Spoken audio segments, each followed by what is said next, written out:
guys hear me back there? Great. Sorry about the setup. Slides are available online if you don't want to pay attention. I don't blame you. So let's get into it because I don't have a whole lot of time. I'm trying to do like the whole web thing, and I'm doing webby slides, and they don't necessarily always work out. We'll see. So that's my domain. I work on Apache Cordova, which is the open source part of the PhoneGap project on the Adobe Web Platform team. I guess I should have had like a Darth Vader thing, but we lost anyways. So now we're doing web stuff. But I also work on something called WTF.js, and so I thought I'd have a little bit of fun, just because it's like kind of a JavaScripty crowd. It's like the first time I've ever actually used Notes. Oh, this is Felix's server. It works now. He fixed it. So WTF.js. Who here's seen it? Oh, not everyone. Good. So this will be funny for you guys. Who here's a JavaScript programmer? A lot of front end guys, right? So you might know some of this stuff. There's the classic. Can you guys see my screen okay? Yeah. So if we ask null what it is, null says it's an object. If we test if null is instance of object, we get false. So instance of is a bit of a douchebag. In fact,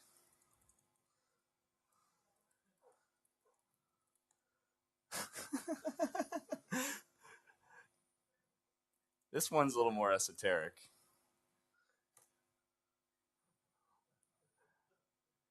See, what's going on here is an array actually evaluates to true. So if I'm saying not an array, it's false. So I'm really saying an array is equal to not an array. Whatever. You get it. Numbers pretty screwed up. This one I just like. This is actually expected behavior in any programming language, but oh, you can't see it? Oh, because you're short. I'm sorry, man. Yeah, this one's kind of funny just to me because it just reads funny.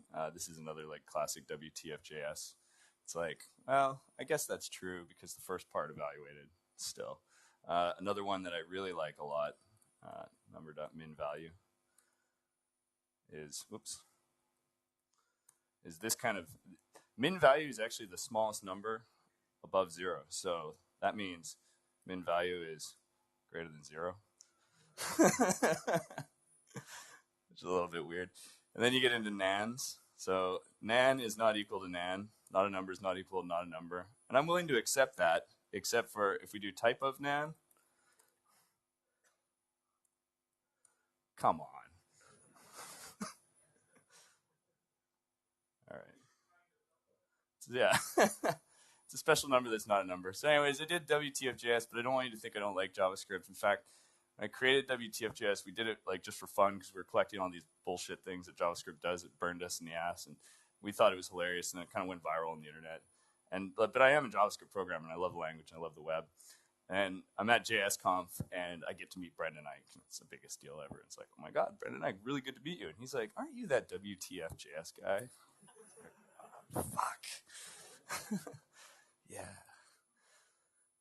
He took the joke well. So I work on PhoneGap, and what it does, it lets you package your applications for native deployment on all these different platforms. And we started the project, and like I'm not the guy who created it. A bunch of people work on it. I just worked there when it got created more than anything.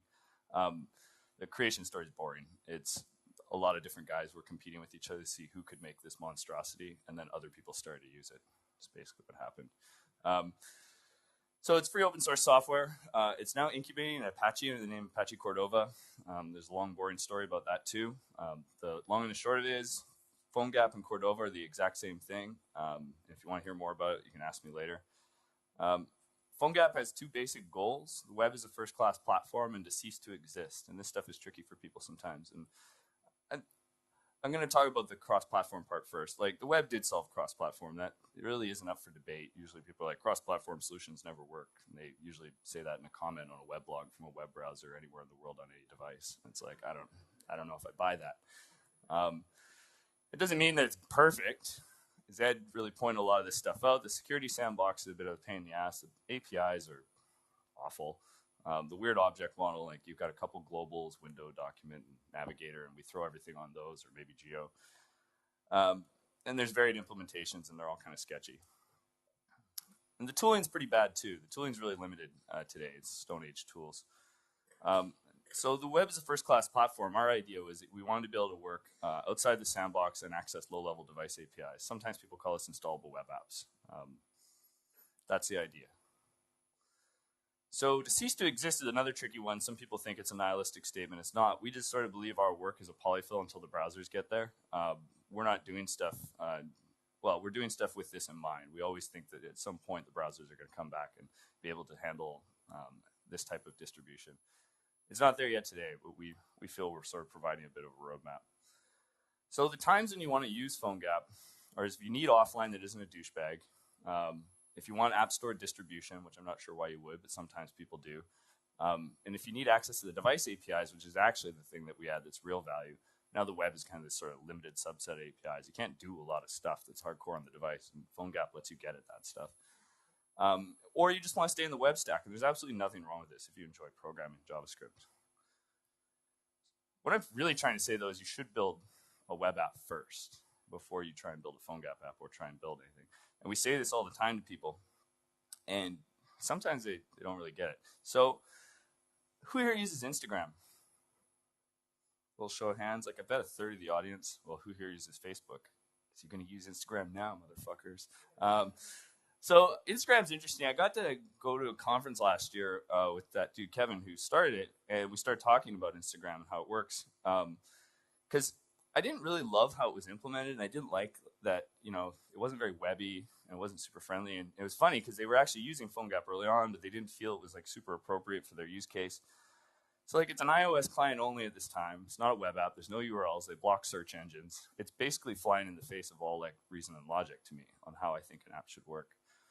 When I was talking to Kevin about it, basically he said, you know, web technology is just not ready for prime time. It's not good for user experience. It's and they wanted to have like full control of the environment. They also said that, you know, the web's not ready for photo sharing. And basically, I'm like, what the fuck, man? But they sold for $1 billion, so maybe it was true. Anyhow, so at that week, I just went off and I started to code afterwards, and I wanted to build a little app, but I forgot about it and I left it behind, and I didn't do anything with it because I'm abjectly lazy. I started working on it again just for this conference because I wanted to see if things have changed, if it's gotten better. Could you build Instagram using web technology only? And it turns out you can actually get pretty damn close. So that's really what this talk is about. So just like a couple other ideas, there's no bigger app store than the internet. If you need distribution, Apple's App Store is not the answer. I also feel that photo sharing just is not solved. Who here has used Flickr and clicked on an image and then tried to scale it? Fuck that. That is so annoying. Why block me from being able to scale an image on my phone? And then the other problem is, we know like everyone jumped on Flickr early on. It was a Vancouver company too, which is kind of cool. They got bought by Yahoo, and now they're sort of languishing. That sucks. I want all my photos back. And I don't want to build an application either where I'm going to force a login or I have to pick a vendor. Mozilla's working on something called Browser ID, which I think is a pretty good idea, and I'm hoping that we see it get adopted. But for this application that I built, I actually built it so it allows anonymous photo sharing. So it's kind of like Instagram-y 4chan. And so this is probably a bad idea. And I'm shipping it here, so it's probably a really bad idea. So this is super prototypey code. I haven't open sourced it yet because I checked in my Amazon S3 keys, which was stupid. I should have listened to the configuration advice from Glenn. I was like, oh, whatever, man. I could put it in a JSON file. I'm not dumb. Then I'm like, git push in. Then I'm like, oh, fuck. So I'm going to open source it really soon. Once I create a new repo, have this talk. So it's an anonymous photo sharing application that you can access from any browser. So I'm cool with you guys doing this, but please, please, please don't put anything super fucked up on there. You put something funny fucked up, but not fucked up messed up, if you know what I mean, which I bet you do. So this is the app, and it's actually embedded here in an iframe, and it's super simple. It can only do two things. It can upload pictures and display them. And, you know, it's pretty fast and looks pretty good. We can refresh, we can take a picture, and we can upload it, take a Courage Wolf image. And it went really quick, actually, there. But it inserted it into the DOM, and then I inserted it immediately in a canvas, and I drew a little line at the bottom to show loading state, just because I wanted to be precious. And it's available at incog.io. So if you're uploading it your private image collection now, that's fine. Just don't do anything super weird, please. Okay, so how did I build this thing? Well, I decided to go with the hipster approved stack, Node.js and S3. I don't know. Everyone loves to hate on whatever the new kid on the block is. It used to be Ruby, now no one cares, and all the Ruby guys are bummed because no one cared. Python guys are just continually annoyed. I don't care either, I gotta say. It doesn't matter. I started with this Express app, and it sort of blew up into a whole bunch of shit I didn't need. And so then I started to pull all the persistent stuff out and threw it into my own little mini library based on Nox, very similar to the stuff that Felix was showing. And I did this because I just wanted a slightly cleaner API. So I called it S4 because I thought that was clever. And it's not really that clever. Anybody here ever used Lawnchair before? It's a library that I wrote, and it just basically created the exact same API, but for S3, a node. And so you can save files, and it's just like this nice little DSL, and it's a lot cleaner than dealing with sort of nodes callback situation. Really simple stuff, nothing hard. I can jump into the code, but I think I'm going to stay away from it. And then on the Express side of things, it's even simpler still. There's two routes. There's posting to the root of the application, and then I don't know why I did it this way. API v1. I mean, I may as well have done it down here too, but I didn't. So yeah, if you do a GET request here, I'm going to return basically some JSON. Photo.thumbs is going to give me a JSON representation. If we do a post, I've got some middleware I wrote. I added a little bit of CORS capabilities, cross-origin requests. We check to see if the photo is valid, and then we write. So like, let's actually go take a look at that code and not my S3 code.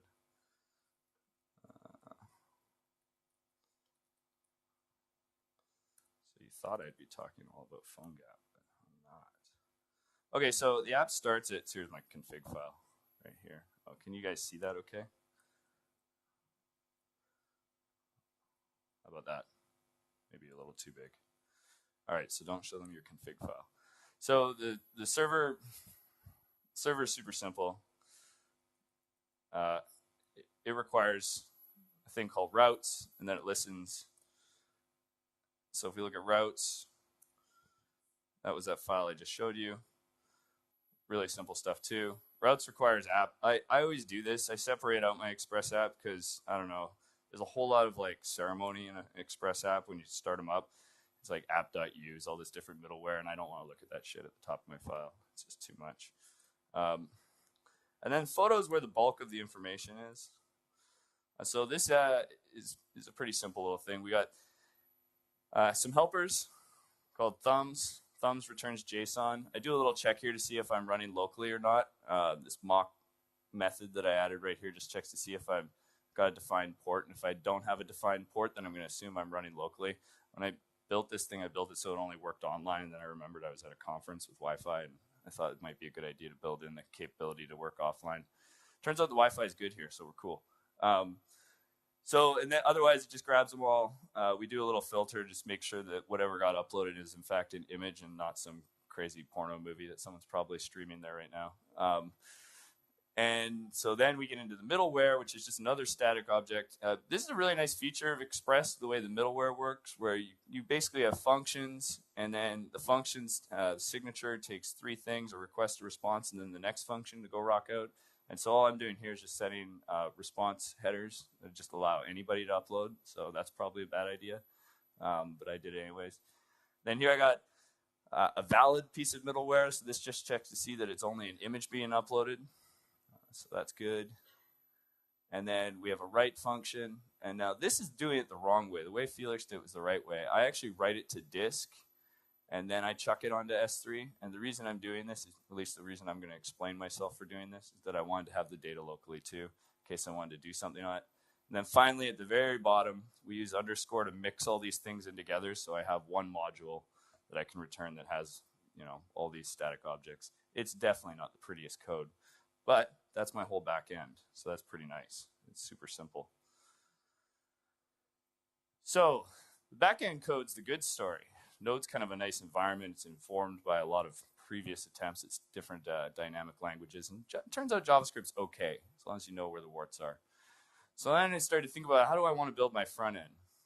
And I think we're all faced with this question all the time. And especially if we're going to build a mobile application, it seems like developers just want to run out and figure out how many fucking libraries they can jam into a single thing. And that's cool. Have you ever actually looked at like the source of a website though and seen both like jQuery and MooTools or something? Like that's just wrong.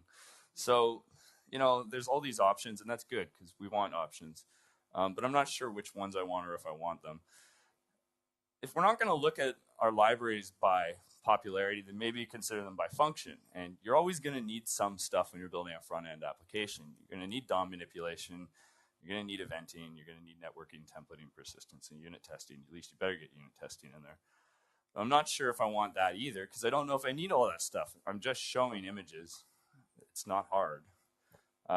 So I decided to be a programmer and write some code myself and not use any libraries at all and see how that'd go. And it turns out that it's not that bad in mobile. If you want to go backporting to like old school browsers, this isn't going to work. This approach is probably irresponsible. But if you're just building a simple app and you know what targets you want, not a big deal. The way I look at it, if you're going to build an app, just start building your app and then bring in the libraries when you need them. Don't write a unit testing framework up front. That'd be dumb. But definitely like start just writing DOM code, see how it feels. It turns out it's actually not hard and you'll learn more. One site I want to plug where if you want to learn major JavaScript hackery is 140 bytes. This is Jed Schmidt's site or Jed Schmidt's site. He basically has this thing where he wanted people to create libraries that fit inside of a tweet. And there's some awesome stuff in here and some of the most heinous hacks you have ever seen in your life. Basically, people are writing handwriting minified JavaScript in here, but there's some really cool stuff that you can do. And I feel like as a JavaScript programmer, if you're not really close to the metal or not understanding what's going on, then you're just going to be continually burned by the stuff that happens on top. There's a balance to be sought, and it's kind of fun to learn these esoteric hacks. So I didn't know about Felix's service before this. And I tried to use image magic myself on top of Heroku, and I was getting very crashy behavior, which is weird. We didn't see that earlier either. So I use this service called Box Resizer, which I think is pretty cool, and it's the exact same concept. You proxy your images. You hand them a URL, and then they'll do the resize based on it. And what's nice is they also do the caching, and it's all open source, and for some reason this is totally free. I've been using it so far and it hasn't gone down. I definitely want to fork it on my own at some point, but basically you just embed an image and then you give it the convert function on the URL and they send back the right thing. It's almost exactly what Felix showed, which is kind of bizarre that worked out that way. So I used that. And then I started to try and write my own CSS, which is a really bad idea in my case because I have no style at all. I was trying to use the Flexbox spec, and it kind of sort of works on some platforms, but it actually doesn't work that well on all platforms yet. And I'm like, oh man, what am I going to do? So then I dumped in Twitter Bootstrap, and everything just looked nice and worked everywhere. And I'm like, that's sweet. And I'm like, I wonder how big this thing is. It's 4,900 lines of code. And I don't think that's sad for Twitter. I'm really happy they open source this. This is useful for us as developers to have like a baseline that's good. But this just goes to show how fucking bad the CSS spec is, that you need that much shit to make something look somewhat normal. That's fucking crazy. It's a terrible sign. All right. So I did another presentation a little while ago. It's called Mobile Debugging is a Bloody Mess. I actually got in trouble for it because I swore a lot in that one. And I encourage you to go check it out if you want to see like the guts of it, though. I'm going to show it to you right now, and I'm going to try and do all this stuff live. We'll see how much fail this injects into the day. All right, so I have this little camera, and this guy has recently gotten crashy on me, so I'm hoping he won't be. No transient crashes, please. Fuck you. Okay. It's all right. This has become expected behavior now. Ignore, I need a new camera. Sometimes it just takes 2 or 3 times. I know. Come on, baby. Figure it out. Whatever it is you do. Yeah, nice. Okay, cool. Shouldn't get excited about something like that. But I do. The computer, it works. Okay, so this will be interesting.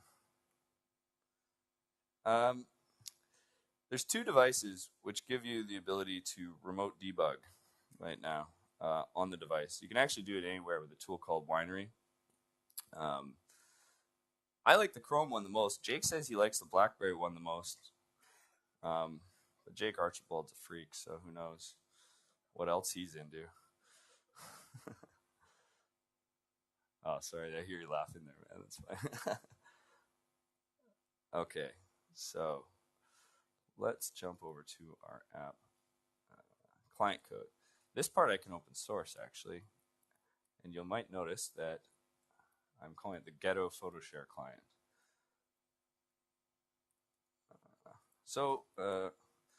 I like to have like a bunch of scripts as I'm building things up. I didn't know about Emacs and its amazing powers before to yesterday. So, and one of the ones that I have, so like Chrome remote debugging is pretty awesome. But the command to do it is just like esoteric. So there's a tool inside the Android SDK called ADB, Android Debug Bridge.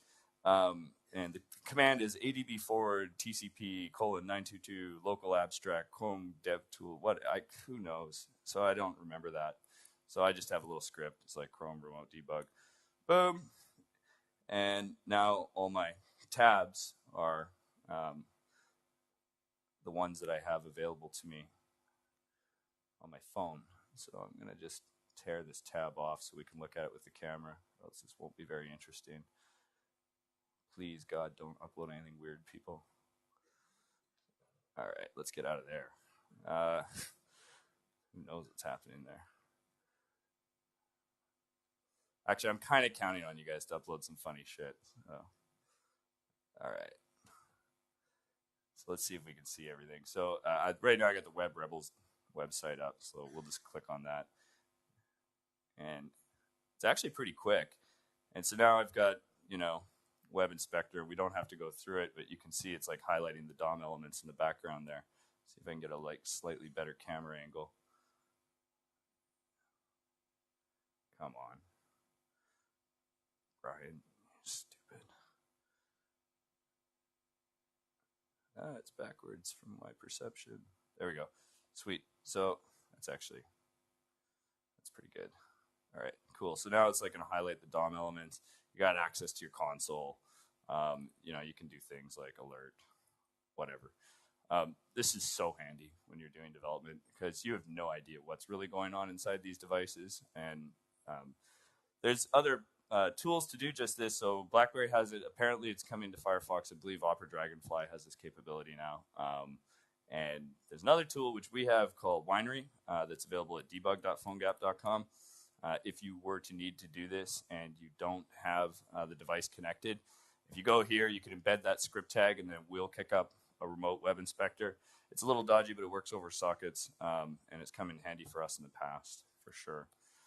So this is the photo sharing app in a browser, which is cool. And then back here, well, actually, let's go to Chrome. Sweet. There you go, new tab. And so here it is in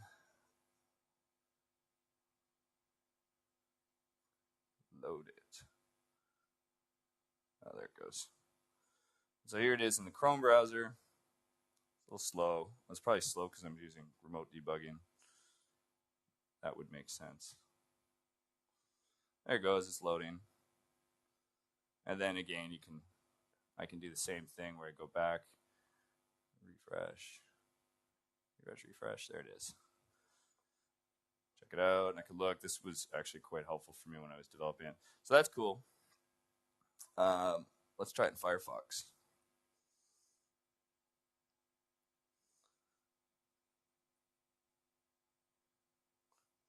I swear to God, this wouldn't have been possible without Twitter Bootstrap.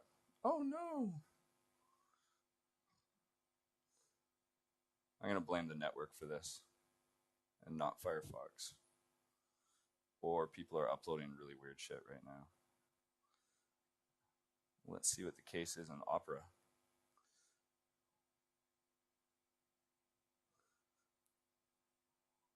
Yeah, it loads in Opera, albeit it's going fairly slowly. Actually, quite slowly. There we go. Images are coming in. I don't know what the deal is with Firefox. But this one I love the most. If on Android's default browser, they implemented the device API spec. And so on all those other platforms, I can upload, or on all those other browsers, I can upload an image that's already there. Because they implemented the device API spec and the markup spec, I was able to put in an element that will spawn the camera, and it will direct upload. And this is in a web browser. And I can pick what camera I want because it's Android, so I could pick a fancy camera and do an Instagram-y type thing if I wanted to, or I can just pick the regular camera and take a picture of you guys. Can't see anyone. There, this table I can see people, sort of. Stop picking your nose, Jake. And, you know, I took a picture, and now it's uploading it right away. That's pretty cool.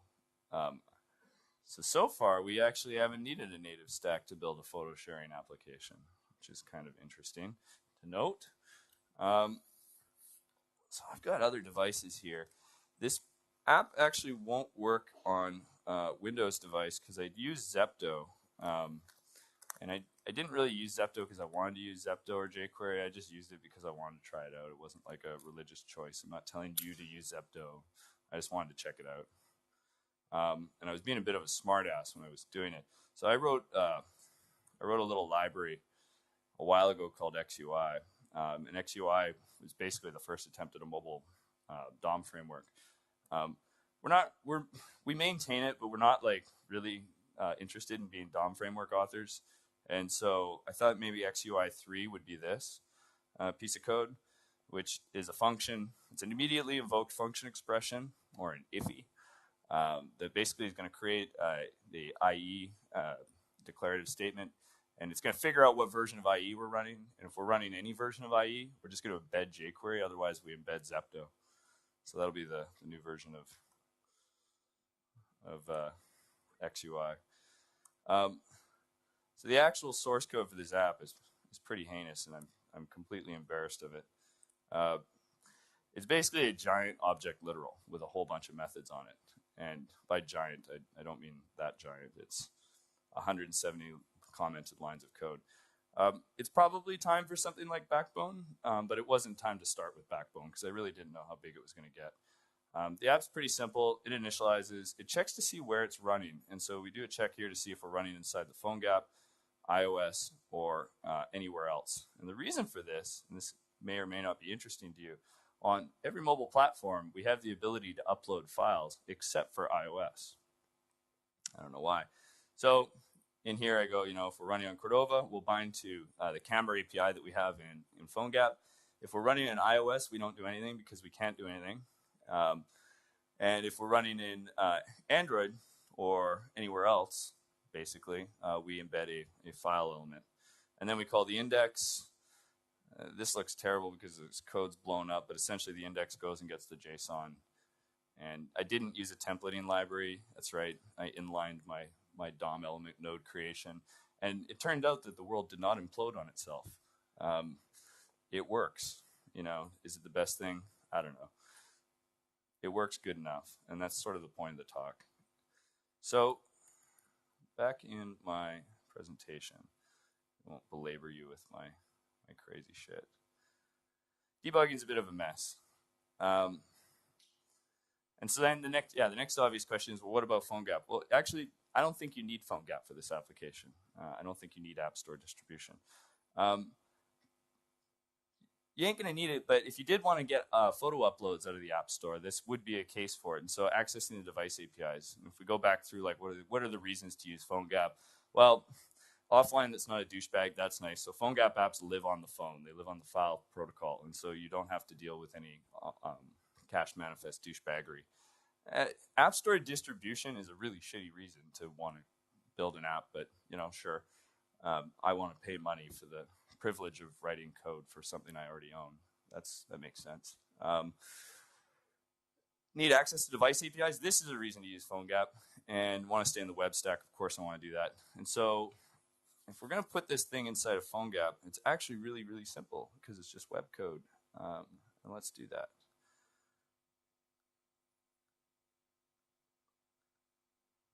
So I thought it would be funny. I called my Xcode project Sharing is Caring. I don't know why. And there we go. And so PhoneGap application is just a web app. And so this www folder right now is a flat copy of the files out of my repo. It's probably not the right way to do it. The right way to do it will probably, and I'll add this code to do it, will be to generate the Xcode project based on some kind of manifest and then treat PhoneGap as a compile target as opposed to a standalone project of its own. Whatever, this is good enough for the purposes of demonstration. It's not supposed to be a production application. So all I did was I dropped this code into this www folder, and I hit build to see what would happen. And it may surprise you.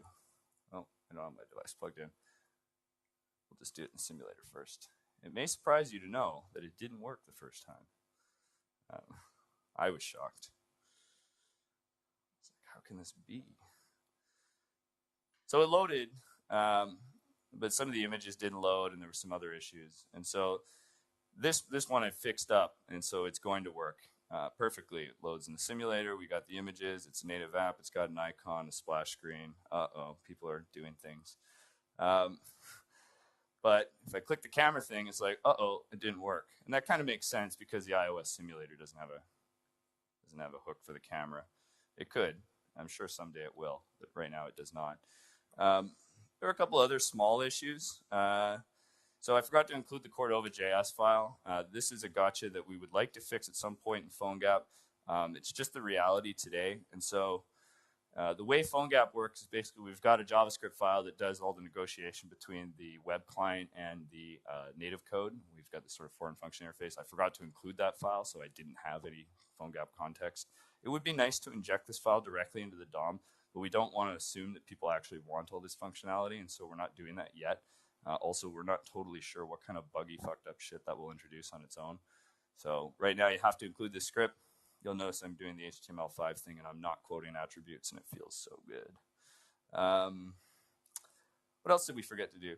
Oh, yeah, so another feature we added, and I don't know if this is necessarily a feature, but inside of PhoneGap we have something called the Cordova plist. It's different on each platform, but there's an analog for everything. The reason it's different on every platform has different types of manifest files. In iOS, it's a plist, which is essentially a bunch of key value pairs in XML. Why they do it that way, I don't know. And inside that, we have something called external hosts. So it's a whitelist of places that you're allowed to call out to from this web view. When we first built PhoneGap, it was running on the file protocol, and you could do anything you wanted at any time on any URL. There was no cross-domain restrictions. And that seemed like a pretty good idea. But it turns out having a web view that has access to all your contacts in your camera that can load any malicious website code it wants to is probably a bad idea. And so we make developers think about it. So I had to add these things in. I changed a couple of other settings, nothing too big. Like getting rid of elastic banding. You know when you like on a web view and it like kind of stretches? Well, that doesn't look very cool. So I got rid of it. So let's build this guy to the phone.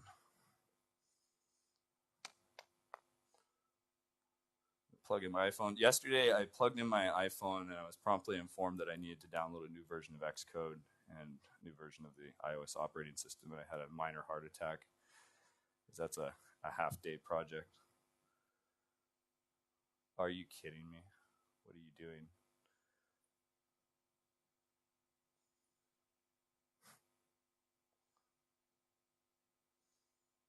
you mean, no schemes? Manage schemes. Xcode. The joke is Xcode is basically Eclipse that looks like iOS or iTunes. This is how I deal with Xcode. I close out of it and I open it again. It's fucking unbelievable.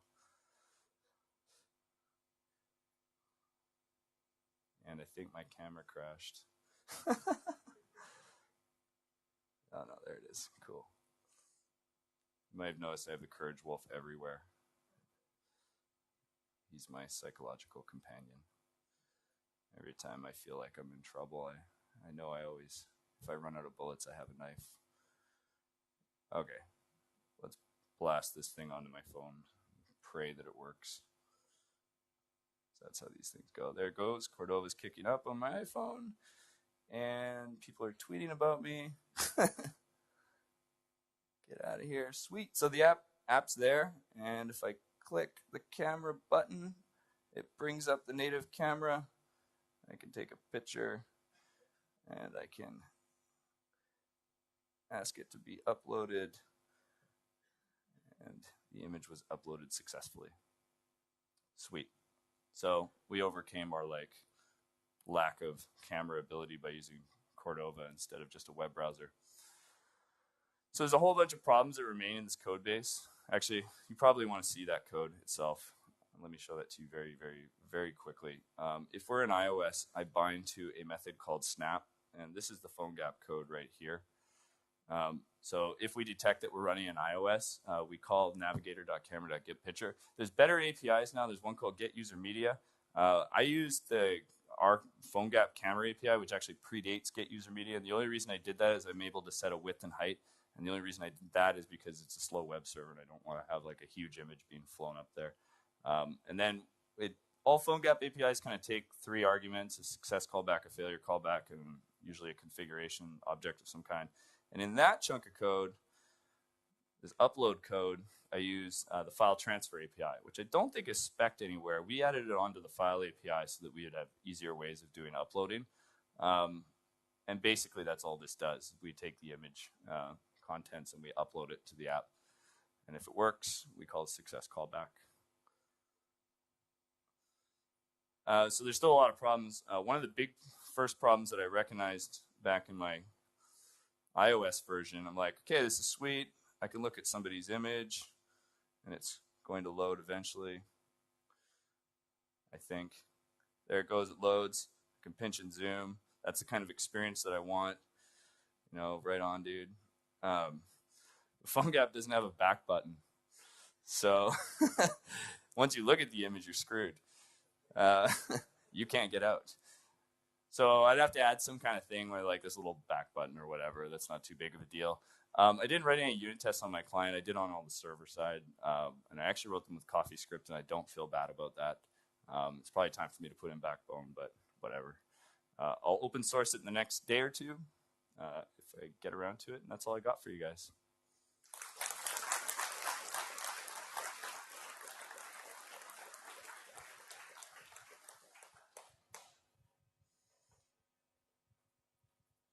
So questions? Apart from questions about the fact that it's not using semicolons in its JavaScript, which is insanely stupid, but I guess you know that. Questions? Anything? Anyone? Oh, fuck. Yeah, it's Impress.js. Yeah, and all the slides are at brian.io/slides. Yes. Okay, that's one of my head.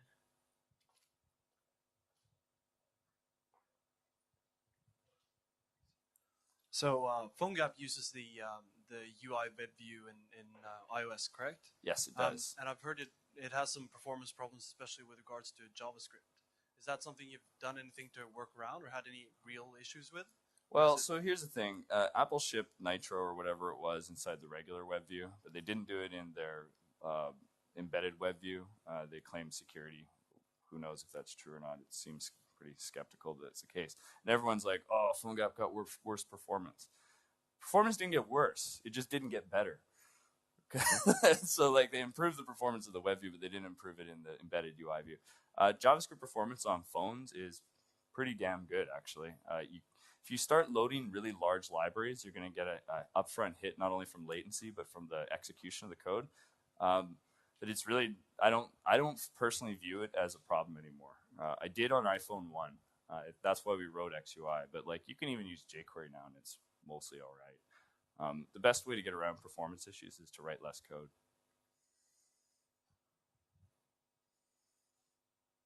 Any other questions? Cool. Okay. Thanks.